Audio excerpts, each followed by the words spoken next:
4 ఏళ్లలో అహర్నిశలు పనిచేసినప్పుడు ఏం జరిగింది అనేది సంక్షిప్తంగా ఒక 3 రంగాలను ఎంచుకొని చెప్పడం జరుగుతుంది అధ్యక్ష. ఇన్ఫ్రాస్ట్రక్చర్, అవి సాగునీటి రంగం కావచ్చు, రహదారులు భవనాలు కావచ్చు, లేకపోతే రాజధాని కావచ్చు, పోర్ట్స్ ఎయిర్పోర్ట్స్, ఇటువంటి వాటి మీద కావచ్చు.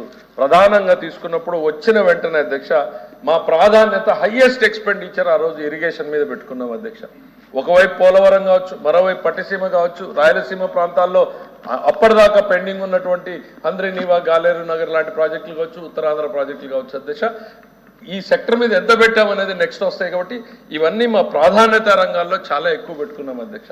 ఒక్క పట్టిసీమ మీద మేము ఆ రోజున పెట్టిన రోజున ఆ రోజు ప్రతిపక్షంలో ఉన్నటువంటి సభ్యులు అపహాస్యం చేశారు అధ్యక్ష. దానివల్ల ఎంత ఆదాయం వచ్చింది అనేటువంటి చూస్తే 44,000 కోట్ల రూపాయలు రైతులకు ఆదాయం వచ్చినటువంటి పరిస్థితి మన కళ్ళ ముందు కనపడుతుంది అధ్యక్ష. సో మనం పెట్టిన ఖర్చు కన్నా ఎక్కువ ఆదాయాన్ని ఒక్క 5 ఏళ్లలోనే చూపించగలిగారు ఆ రోజు చంద్రబాబు నాయుడు గారు అనేటువంటిది మనకి ఇన్ఫ్రాస్ట్రక్చర్ రంగాన్ని చూస్తే అధ్యక్ష.